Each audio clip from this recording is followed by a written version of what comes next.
我哋呢一集咧就係講德業家業，所以咧用個德字嚟講，嗱呢個咧就係道德嘅德。我哋上一集咧就講到創業啊，創業點解要講道德咧？就話我哋賺取金錢，我哋都從道德去講。如果一啲唔乾淨嘅錢，我哋千祈唔好賺，會點啊？敗壞你自己個人嘅聲譽，亦都敗壞咗家族家庭嗰個聲譽，呢個就非常之重要嘅。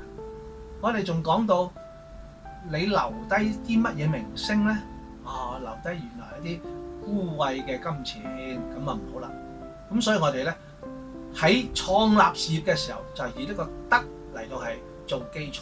我哋要有一個貢獻社會、為社會良心企業去做，呢個就非常之重要嘅道德底線。咁所以咧，我哋講到你自己以往嘅修身齊家有冇呢個底蘊咧？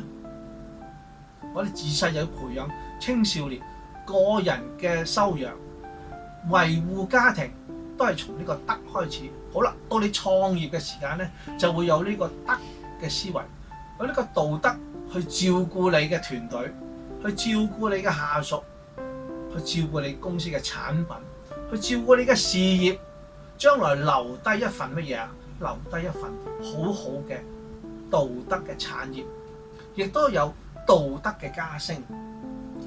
所以有呢個道德，我哋樣樣事都可以成立。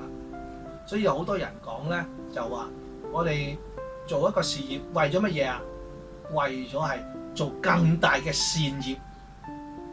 我哋可以有唔同嘅事業嘅成就，但係我哋一定要有個更大嘅善業嘅成就嘅時候，就可以令到你嗰個事業咧係往後一代一代傳下去。所以我哋就話，如果你只顧係賺錢，你嘅下一代就會同你使錢，3代之後嘅錢就會使晒㗎啦。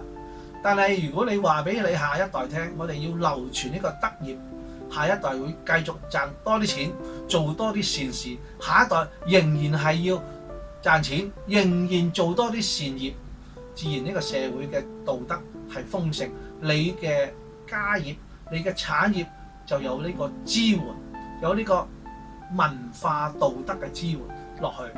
所以我要提醒大家，你點樣去同仔女講一啲名人嘅故事，睇下佢哋成就咗之後係咩成就啊？